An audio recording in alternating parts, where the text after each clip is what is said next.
You know the vibes. Welcome back to another episode of the Hoop Genius podcast brought to you by NBA 2K24. It's myself, Mo Moonty, alongside me as always, the three-time NBA champion, Mr. BJ Armstrong.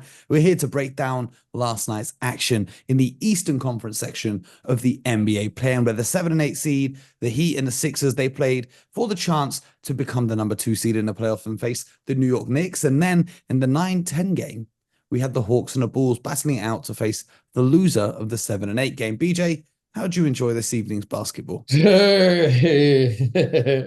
After last night's excitement. You know what? It's yeah, what can you do? What can you do? After the Western Conference was full of thrills, this well, to be fair, the Heat Sixers game was pretty exciting, but the Bulls and the Hawks, they disappointed. But we got to start off talking about the Heat and the Sixers. Okay. BJ.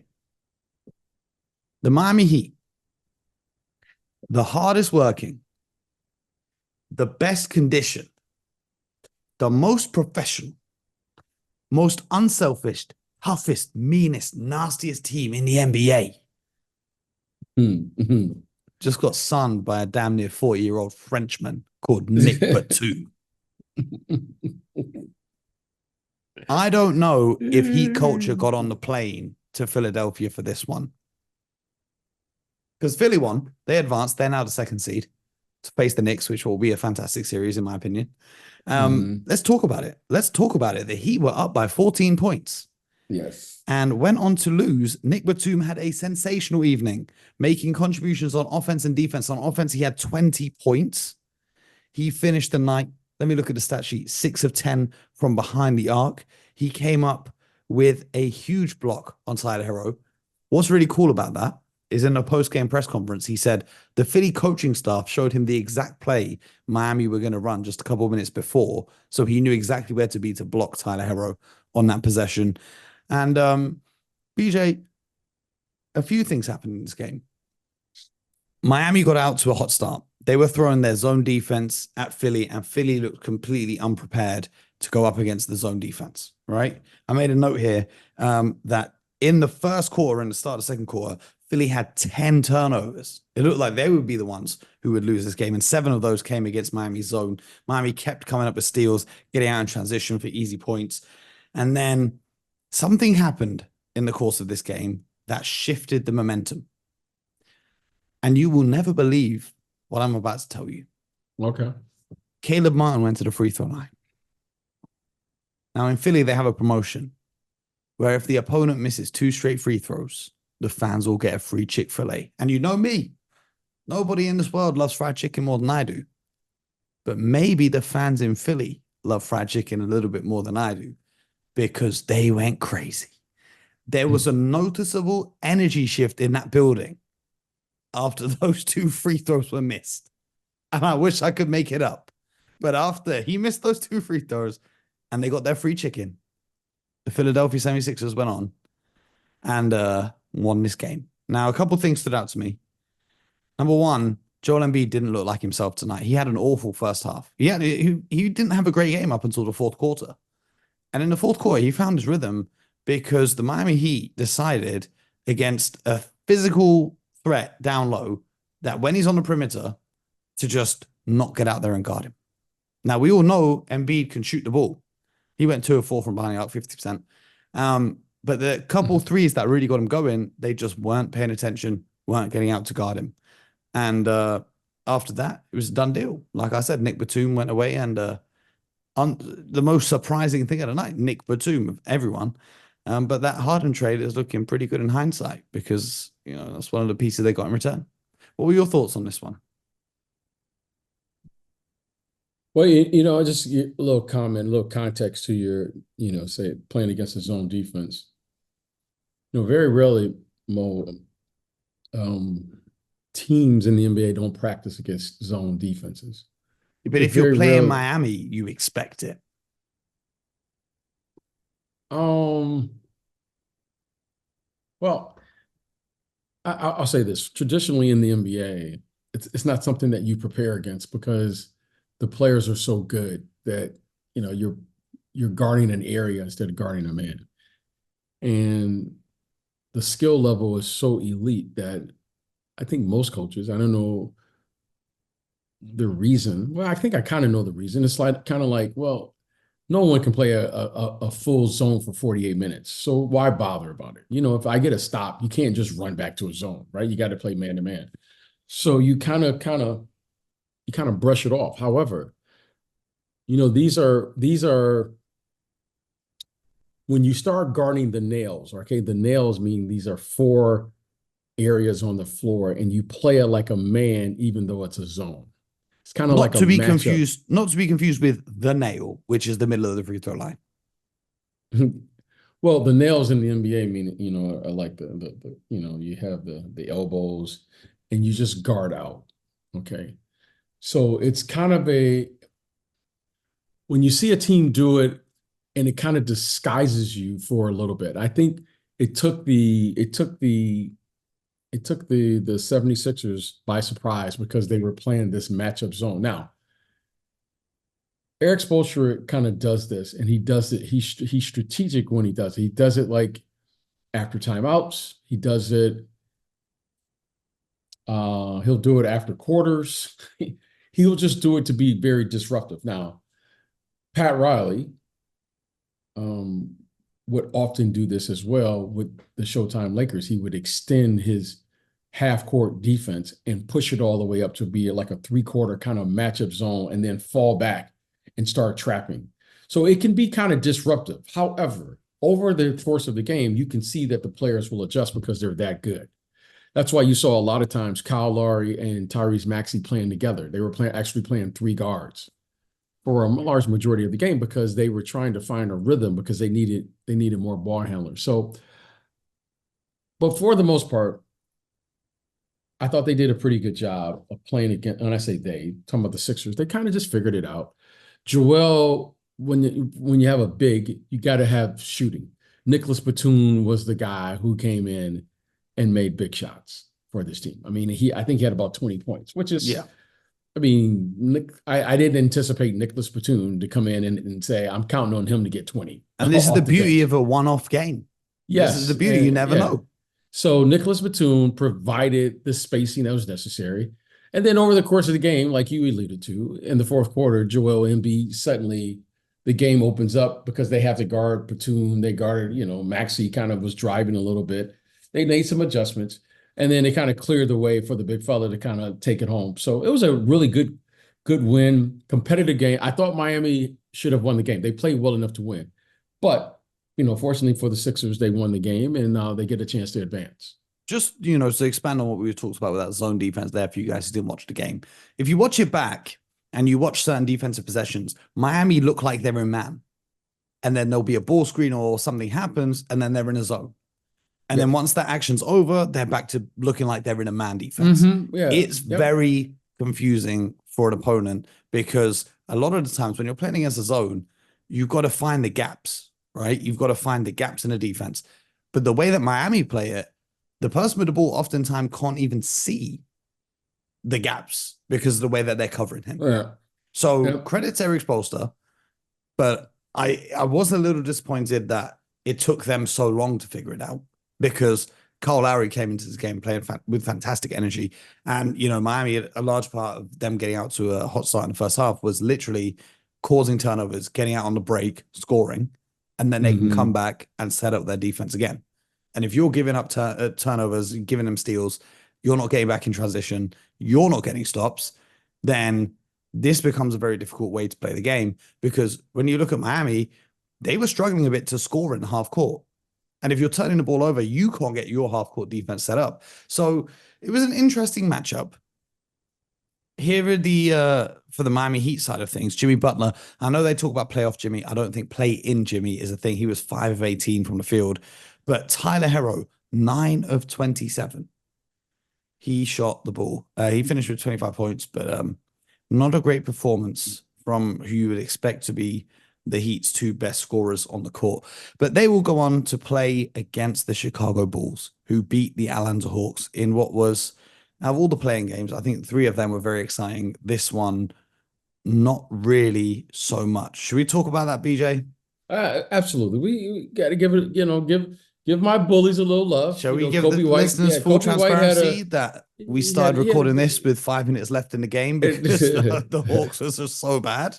yeah, well, they were down over 20 points, so it's warranted. But you know, Kobe White and company, they were fantastic. I mean, he had what 40, what did he end up with? 40 42. something? 42. 42. 15 of 21. Yeah, And I he only mean, scored 3 threes. He was yeah, cooking he was. inside the arc. But can I just say, can we please give Kobe White the most improved player award? This Yeah, has got I to have think cemented it, I don't, even though for the some ballots reason are done. if I recall, I remember we mentioned I remember Yeah, well, you you said or it a couple someone, times throughout the year. yeah, we mentioned him. He really has, you know, he was drafted what, seventh or eighth or something, and then, you know, in fairness to him, you know, he was I think they had Lonzo Ball there. I think Lonzo, they yep, have they had Lonzo. Lonzo, and then obviously you've got Levine and DeRozan who get the ball most Yeah. of the time. It's So, hard for a player like him to come in and mhm. just be a catch and shoot guy. But after Levine's injury this year, he really got the opportunity to have the ball in his hands more and go out there and show what he can do. So, you know, what I really respect about all the players in the NBA is when the players are, you know, you talk a lot about giving players an opportunity. Well, a lot of times when your opportunity comes, you have a responsibility too, is to be ready. So this young man was ready. You can tell he's been working on his game. He's prepared for the moment for this expanded role. He didn't complain about, you know, well, he wasn't going to be the starter, even though he was drafted in the lottery. He's playing behind all-star caliber players and DeMar DeRozan and Zach LaVine. And for whatever reason, when his opportunity came, he was ready for it and he's shining. So give this young man credit. It's a tribute to him, his perseverance and so forth, but more importantly, believing in himself and being ready to play. So he's performing at a high level and is a great win for our bullies. Now they have to go to Miami, I believe, right? They got to go down to Miami. But here's the thing. A one-off game to keep your season alive. You're looking at the Hawks. You've got two guards who have been all-stars, Trae Young, DeJounte Murray. How was Kobe White the best player on the court? Trae Young finished minus 27. That means when he was on the court, the Hawks were 27 points worse than the Chicago Bulls. He shot 3 of 8 from downtown, 4 from 12 from the field. He obviously had his hand injury, which he's had surgery on. He was wearing a brace on his hand. Then he took it off. That may have thrown off his rhythm. Maybe mentally he wasn't shooting the ball the same way. But that doesn't change defense. I mean, Yeah, you know, listen. Sometimes, Mo, when you have a team and you have good players, okay, this is the Atlanta Hawks have a really good team on paper. They have talent. Okay, they have two players at the guard position who are terrific players in all accounts, right? I mean, they've been both all-stars. Trae Young, I believe, is an all-star this year. Dejounte Murray, they have some really good players. But for whatever reason, Bo, it doesn't work. And you know where it doesn't work is on the defensive end. And Clint Capella, Murray, these guys are like good defensive players. Hunter, is it DeAndre Hunter? Yeah, DeAndre Hunter. DeAndre Hunter. Yeah, these guys are like good defensive players, but they played no defense with this group. So I think it's time, Mo, to really look at this team and say, we have good individual players, but it doesn't work with this group for whatever the reason may be. Now, they've had a couple of different coaches. You know, as you know, I was a huge fan of Nate McMillan. And listen, that's part of coaching. If it doesn't work, you know, the first place you look is the coaching staff. Okay, clearly it's not the coaching staff. It wasn't the coaching staff. Now you got to take responsibility and say, we got to change something within this group because it's not a good fit. And, you know, sometimes you just need to shake things up a little bit. I don't know who should go and who should stay. Well, it has to be DeJounte or Trae because it's clear that those two in the backcourt together don't work. If you've got a player like Trae Young, you're going to need a real defensive mind guy. Like you basically need a prime Klay Thompson who's just going to catch and shoot. Whereas DeJounte Murray does more than that. He's not a catch and shoot 3 guy. He needs the ball in his hands as well. These two on the court together don't work. My thing on the Hawks, and everyone calls me a hater every time I say it, and I know you don't like me saying it, but their run to the Eastern Conference Finals, when I said that they weren't a real conference finals team because of the circumstances in which they got to the conference finals, everyone said I'm a hater, but you are now seeing it. This is not the team that was it 2 years ago, 3 years ago now. We're in the conference finals. This is not a team of that caliber that's poised to make a deep run. And the thing is, they've got their pick this year, but next year their pick goes to the San Antonio Spurs, and 2026 their Spurs have the rights to swap picks, so they can't even go into a rebuilding phase. Otherwise, you're just fueling the fire that is Wembanyama's roster. So the Hawks are in a real tough spot here. I don't know what they're going to do moving forward. I mean, they do have some like bright spots on the team. I'm a fan of DeAndre Hunter. Jalen Johnson was also in the running most improved player. Clint Capella obviously very solid in his role. He finished with 22 points, 11 and 15 from the field to go along with 17 rebounds. He's fantastic at just playing his role. And to be fair to Trae Young, he did have 10 assists, but he got outplayed by Kobe White on the court. The sad part for the Bulls who advanced is that Alex Caruso left the game with an injury. And now it says, let me just pull up the report. He has a significant right foot sprain, and his availability on Friday's game against the Miami Heat is likely in doubt. And then for Miami, Jimmy Butler is feared to have an MCL injury in his knee, which could sideline Butler indefinitely. So I don't know how we're going to predict that game with Caruso maybe not playing and Jimmy Butler maybe not playing. And obviously, for a lot of people hearing that, you think Jimmy Butler's a superstar, Alex Caruso a role player. How does that make a difference? Caruso has been so key in setting the tempo for this defense for Chicago, who people didn't really look at as a great defensive side. Not saying they're a great defensive side, but when they've got Alex Caruso out there, one of the best perimeter defenders in the NBA, he makes a huge difference for them. So when we look ahead to the matchup between the Heat and the Bulls, who you got? Well, I think a lot of that will be dictated by the players that are available. And right now, there's a lot of uncertainty in the air. Let's hope that all of those guys somehow can play and that they are okay. It didn't look good for Jimmy. I happened and, I saw that. I don't know what happened to, Caruso. He's very key for them because he normally guards the other team's best perimeter player. I mean, some games he'll even guard Giannis and these guys. So he's a very versatile defender. So those are both of those players to their respective teams. They mean a lot on both ends of the court. Jimmy is a terrific defender as well. And Caruso is an all defensive player. And they're going to need those guys if they're going to advance. So let's see what the medical report is. And if everyone is healthy, I always kind of favor the home court. I think the home court has an advantage. The Lakers certainly, they buffed that or refuted that. But I think they were the only team to win On the road. On the road, yes. So, but I'm going to favor the home team. But I think this medical report is going to be key and play a significant role if both of those players don't play for their respective teams. If both of those players don't play, I'm going with the Bulls. Yeah, I mean, I could see that. But if they both don't play, and I'm looking at Miami Heat, and Tyler Herro plays anything like he played today, well, I'm am I rooting for my expecting Bulls. Bam to come out and drop 30? No, I'm not. But the Bulls still have DeMar DeRozan. They still have Vucevic, who obviously is very experienced in this league. I'm not saying that he's going to be able to dominate Bam Adebayo, but he can still get it done. And what I really like today about the Bulls, and obviously this is similar to the Heat, is that the Bulls were not afraid to shoot in the mid-range. Like a lot of their shot attempts in the mid-range. I saw Vucevic taking baseline jumpers from the mid-range, which is something you don't see too much in the NBA anymore. And this goes back to what we spoke about with the zone. When you have an offense that says we just want to shoot threes and layups, it's very difficult to score against the zone defense because you're not finding those gaps. So it's going to be an interesting matchup. The winner gets the pleasure of playing against the Boston Celtics, who have the best record in the NBA. Mm-hmm. As a Boston Celtics fan, I can't say I'm too worried, respectfully, to either of these teams. Right. Especially if Jimmy Butler's out. That just changes the whole dynamic. You don't want Jimmy Butler to be out. You want him to be in so that we can send him home.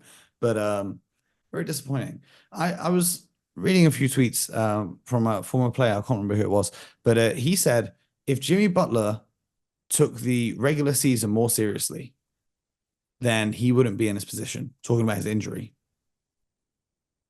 I think I've got it here, it's Eddie Johnson. who spent 17 years in the NBA. Because Jimmy Butler famously doesn't really care about the regular season, and he always just tells people, let's wait for the playoffs, wait for the playoffs. But if you took the regular season a little bit more seriously, your playoff spot would have been guaranteed. You wouldn't have been playing in the playing game, and now you wouldn't be injured. Which obviously there's no guarantees, and injuries are just random and you can't control them. But it is a valid point. If your whole thing throughout the regular season is, yeah, wait till you see us. You don't want to see us in a 7-game series. You don't want to face the Miami Heat in the playoffs. Maybe consider getting to the playoffs first. You do whatever you got to do to gain your confidence during the course of the regular season. And, I've stated this many a times. You don't turn it on and you don't turn it off. That's just how it works. I hear you. You say what you say. I've never seen a great player turn it on and turn it off. You'll have favorable matchups. Some nights you'll have a matchup, and some of the players, not many, some of the players do have an advantage. Some of the players are stronger than others at their position. Some of the players are faster than others. Some of the players can jump a little higher. A guy may have a 35-inch vertical, but you're playing against a guy who has a 42-inch vertical. Sometimes you have an advantage, okay? There's different levels of athleticism. Some guys have a better feel for the game, which gives them their advantage. And, we call that. We have a term for it. We call it a competitive advantage during the course of a game.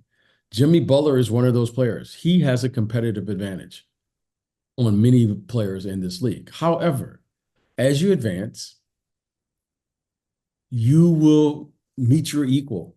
And if you have any lapses or any things in your game that's not, where it should be, it will show up. So yeah, you can say all those things, and that's fine. I don't have a problem with guys talking and stating their confidence and I don't have a problem with that. But yeah, I don't have a problem with that. But if your whole thing is wait for the playoffs, you got to at least get a playoff seed. Well, they're not out yet. They listen, they were in the NBA finals just a year ago. Oh, yeah, okay, cool. So I'm not gonna, it's like the champs. I always give the champs or people who win, their record warrants them to be able to talk. They back it up. They've never won. They haven't won. Jimmy Butler has not won. But he's been, if I remember correctly, he's been in a couple NBA. Should we give him a medal for being a runner-up? Well, that's an achievement in this league. Well done. Yeah, that's an achievement. You keep showing up and you keep playing. No one can say this, and I won't let anyone say this about Jimmy. But Jimmy Butler is a competitor. He competes. And there's no doubt about that. He competes. Now, there can only be one team that can win a championship. But the fact that he shows up and he competes and he lays it on the line. Okay, but he doesn't in the regular season is the point that I'm making here. Well, sometimes you disguise things and you say things. The people that I know down there, in particular, Eric Spoelstra and Pat Riley, that's not who they are. He might be saying whatever he's saying for whatever the reason he's saying it. If it's one thing I know about Pat Riley and Eric Spoelstra, who I respect, I mean, I hold them to the top of the, as far as preparation, professionalism, coaching. I mean, they're two masters. I mean, I've watched Eric Spoelstra go from a young coach to he's a true master. He started in the film room. Yeah, he's a true master of the game. Mm-hmm. If there's one thing I can say, and I remember Pat Riley and I, it was in Chicago actually at the pre-draft, and we were both on the treadmill. And I was so excited because I was like, God, I was going to do like an hour on the treadmill. It's like, you know how it is, Mo. You get on there, you're like, oh, how am I going to get through this? And you're I'm going to be honest with you. I hate treadmills, so I don't know. I refuse. I will do everything in the gym besides the treadmill or the bike with the really tiny seat because that just feels weird to me. Yeah, okay, that's fine. Well, I got a lesson of basketball. It was like a masterclass from Pat Riley because he just walks up at the same time. He just On the treadmill next to you, then. yes, and it was phenomenal because all we did was talk basketball, and I didn't want the 60 minutes to end. So here's the guy who walks in who's like, "Oh, how am I going to get through it?"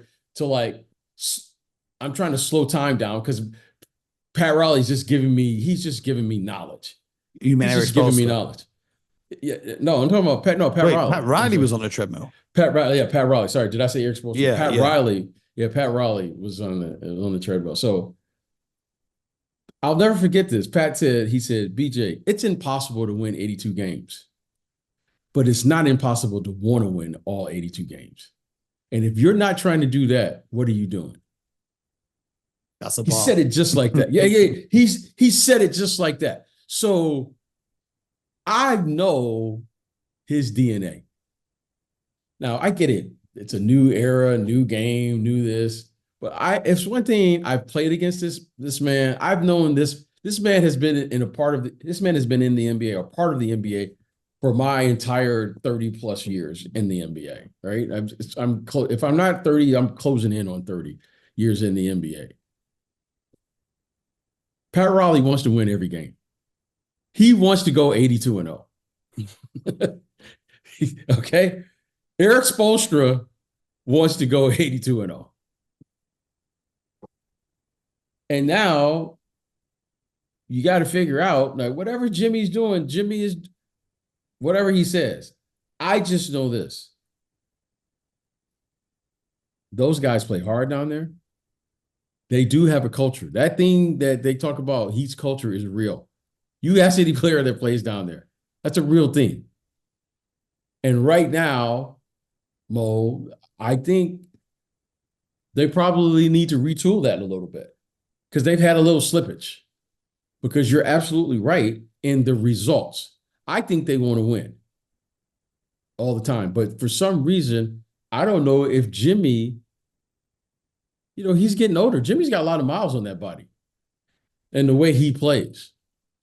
So if we want to say anything, I just think right now they're a little depleted as far as their role players. Like if there's anything I'm looking at their roster. Yeah, no Terry Rozier tonight. They're depleted. Okay, they lost two important pieces from a year ago. Okay, and they're a little depleted. And Tyler Hero missed a significant part of the season. So if it's anything for them to do, I think it's to kind of figure out their role players and figure out who can contribute in a consistent way during the course of the season so you can get those guys. Because Jimmy Butler has a lot of miles now. What year is this for Jimmy? Jimmy Butler right now, he was drafted in. So Jimmy Butler was drafted in what, 2011? So my math is gone, but it's like year 12, year 13. Yeah. And the way he plays, this is about right. This is about right for him. And you would like to see him stay above 65 games. He said he doesn't care about playing 65 games. Okay, that's fine. But you can't win that way. That's this fine. is exactly what I was making the point of. Yeah, that's what I'm saying. This is exactly what I'm making the point. Doesn't matter how much Pat Riley and Eric Spoelstra want to win. Jimmy Butler has said in a quote that he doesn't care about playing 65 games.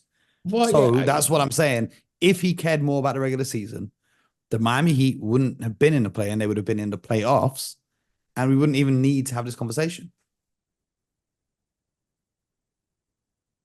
Players say a lot of things. I think Jimmy understands you got to play the 82. He does not understand. I think Jimmy loves to be provocative and say whatever he's saying.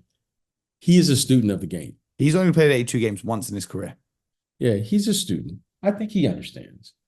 So and in that season, 62 games were off the bench. This season he played 60, last season 64, 57, 52, 58, 65, 59. And then back in 2017, he played 76 games. And that was the highest where he's had as a starter when he was on his final season with the Chicago Bulls. So I don't think he plays 82 games. No, he doesn't. Yeah, it could be. But, But it's nice to think that he does. It's nice to think everyone cares about the regular season. It's a nice. Well, nice he Well, I just don't want to. The fact that he is such a good player, it's hard to think that you would rather creep into the playoffs as an 8 seed and then think you're going to win. Like that's just not how That's it what works. he was saying all year long that he's going to do. You You know what I mean? Okay, like if you're the best conditioned, most hardworking, well, we need team, to get him to why the. hell We you need to not get him playing? to the Boston. We need to get him to the Boston Celtics because that's how the Celtics do. They make everything extremely hard. Yeah, they do. They do. But what I'm saying is, Yeah. if you're the most conditioned, hardest working the team in the NBA, maybe try getting into the playoffs as a top 6 seed instead of now relying on a playing game against the Chicago Bulls, Yeah. which could send you home. That's just me, maybe. I mean, Yeah, I'm not the one I who wrote agree, it on the yes. court. They are, not me. Yeah, I am. Yeah. And that Yeah, whole thing, what can I that say? whole quote, that they have on their court is not even a Miami Heat quote. That's what Pat Riley said when he was interviewing for a job with the New York Knicks in the 1990s. That was his sales pitch to the New York Knicks. So is that Heat culture? No, it's Pat Riley. Pat Riley has been saying that since the not Boston, since the LA days. Yeah, well, there we go. Well, so it's not a Miami thing, is it? It's a Pat Riley thing. And Pat Riley's not out there on the court and he's not on the sidelines. So that's that. That's that. But it sounds good. I get it. In other news in the NBA, Jonte Porter, brother of Michael Porter Jr., is banned from the NBA for life after gambling on NBA games. And the news was broken by Shams Charania of The Athletic, who's sponsored by FanDuel Betting. And this is just a house of cards waiting to fall now. They're going to discuss it on their ESPN show, sponsored by another betting company, or on the TNT show, sponsored by another betting company. So I'm not even going to get into that whole discussion. But yeah, glad he's banned for life because you cannot damage the integrity of the NBA game by gambling on the NBA if you're playing in those games. But that's another episode of the Hoop Genius podcast. BJ, you ready for these final playing games? Yeah, I just want to get to the playoffs. I same. need this. You know what reminded me of today was, I don't know if you watch this game over there, is the NCAA. The tournaments before March Madness happens. Yeah. Yeah. That's what it reminded. That's what it just reminded me of, this is the NBA. Like I want to sit back and enjoy the game. I'm looking at I just want to, I'm kind of stuck in my ways this way. Like this one game tournament stuff, it doesn't sit well with me. It was fun. It was fun yesterday though, with the Warriors losing and the Heat. That was not fun. The Lakers winning. That was fun. It was good basketball. Yeah. It's just the Eastern Conference letting us down again. But I mean, you know what I like? You know what I love about the NBA is that the teams make adjustments. Mm-hmm. The players make adjustments. And you get a chance to see this team oh, wow, okay. The Lakers won game 1. They stole game 1 in New Orleans. Okay, this is a must-win game. Mo, what do you think is going to happen? And then you and I will look at it. Yeah, but we still have that to look forward to, though. This is additional games. It would be different if it replaced the playoffs. This is just additional basketball, which I'm not mad about. Yeah, this one game stuff, I'm just I've watched enough regular season games, and then they market to me a little bit. They are market to me, this is a must-win. This is a message game in the regular season. All the stuff that you do. So, I okay, let's get to it. I played along for 82. I want to get to the playoffs now. I played along for 82 games, and then you're still hey, here's one more. But this one has a little bit more than the first 82. Well, I played along with that. You say that as if all these guys played 82 games, though. And it's only 10 players in the league who did. Hey, you and I watched 82. I'm just saying it from my perspective. We've watched way more than 82 because we watched every damn team. So we've watched hundreds of games. And here I am, 6 a.m. after watching the Hawks. By the way, shout out to the Hawks fans who 2 weeks ago were chanting "We want Boston" in their arena, thinking they were going to get the 8th seed. And now they're sitting at home watching the playoffs and their team's not in it. So shout out to you guys, the Atlanta Hawks fans. We'll be back tomorrow with more from the Hoop Genius podcast. And make sure you subscribe to the show, YouTube, Spotify, Apple. I don't think any Jimmy Butler fans will be subscribing, but shout out to you guys anyway. I hope he recovers from his I don't know what the injury is. It's just suspected what it is right now. Maybe we'll have more information by the time this episode comes out. So fingers crossed he could return and we have a fully healthy matchup. And Yes. the NBA playoffs are almost here, BJ, just a couple days away. And we'll be with Okay. you guys every step of the way, breaking down all of the action that happens. So until next time, get buckets.